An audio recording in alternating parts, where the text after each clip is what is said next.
This is all I can say. Nothing more. we changed the history of the Arab world and Egypt. And everybody in the whole world is going to respect us after this day. We're not just a bunch of kids. We're not just a bunch of kids anymore. We're different. Yeah, it's hard to hear, but we made it out. These people are really, really excited. All right, let's listen in once again, see if we can make out what's going on.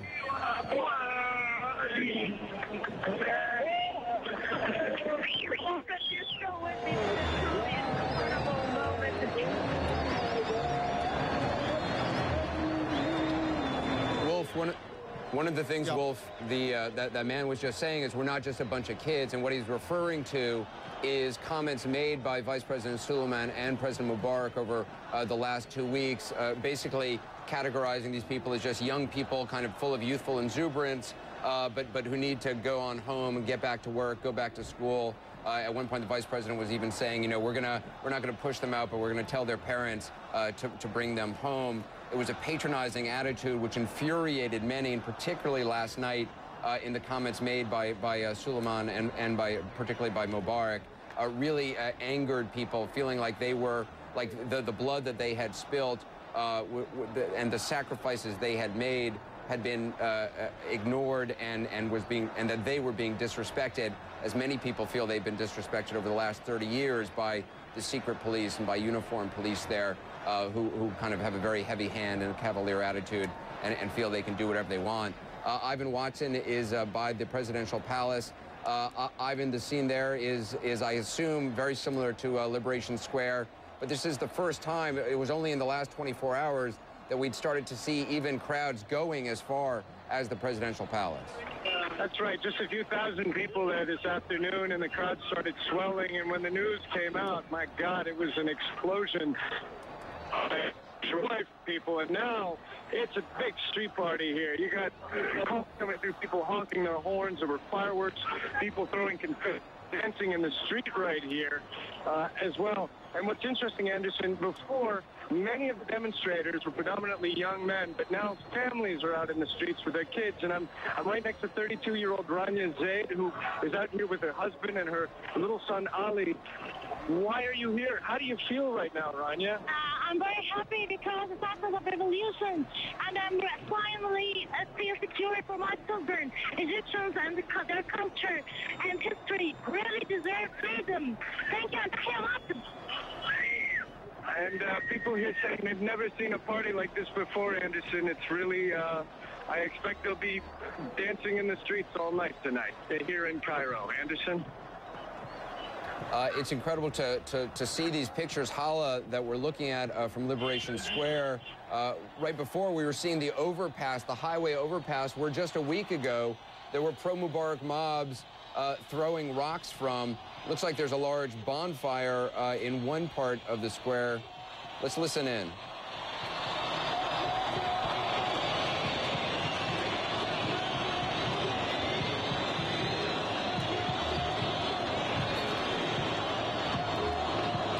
Frederick Pleiken is there overlooking this scene. Frederick, are those fireworks or some sort of incendiary device someone is kind of waving around?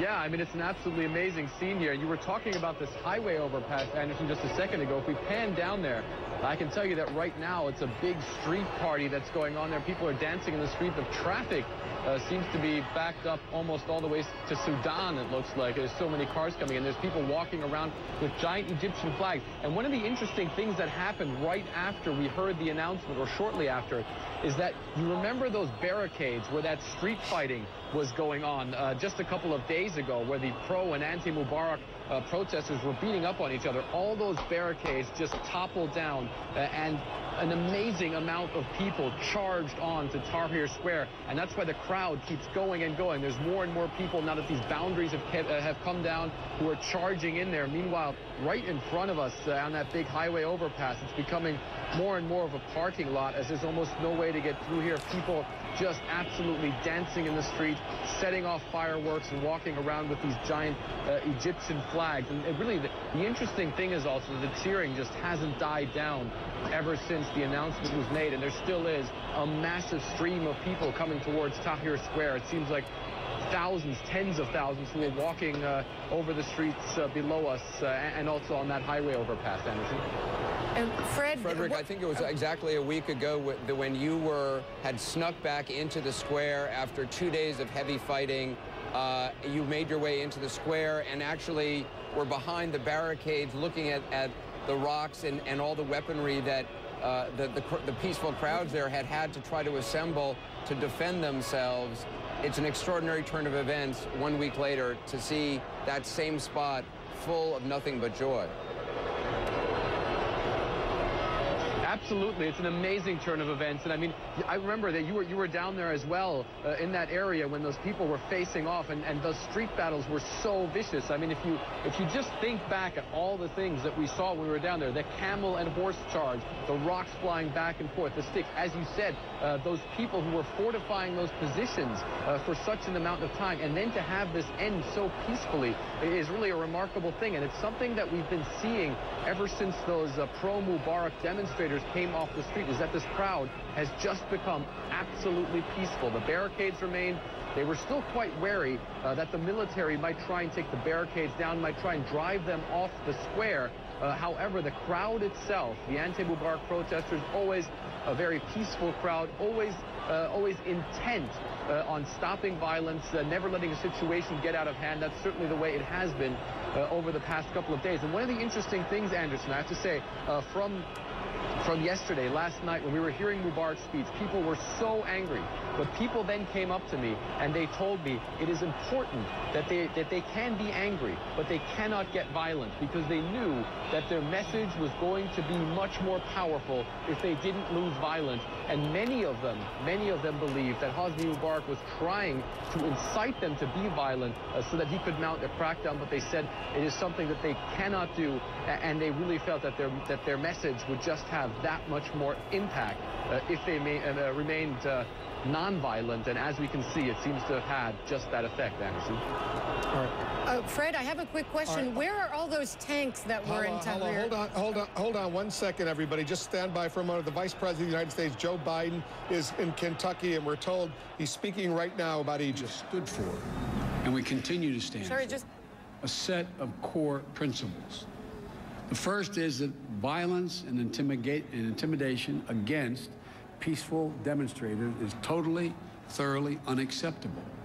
Secondly, that the universal rights of the Egyptian people must be respected and their aspirations must be met. And thirdly, that the transition that's taking place must be an irreversible change and a negotiated path toward democracy. And I would add one last point, and I think Mitch would agree. Even in this contentious political climate in which we work, on this issue, the United States has largely spoken with one voice, Democrats and Republicans alike, speaking with the same voice.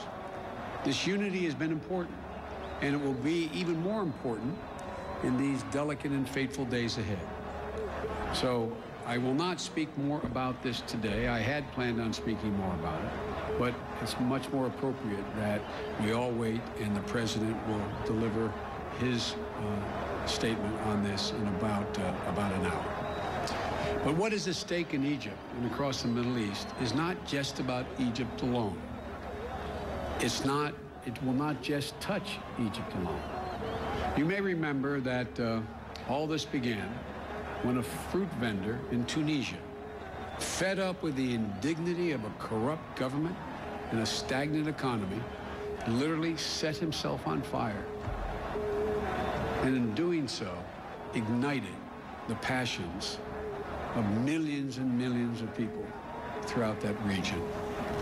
Word spread across national boundaries and movements emerged, led by people no older than some of the students in this room, using some of the same social media tools that the students in this room and many of you use, which I might add is a powerful example of our increasingly interconnected world. It's a vivid demonstration of the transformative times in which we live. Times that many of you will have the opportunity to literally shape. Few generations ever have the opportunity just to bend history just a little bit. Few ever have that opportunity. This generation, and we do.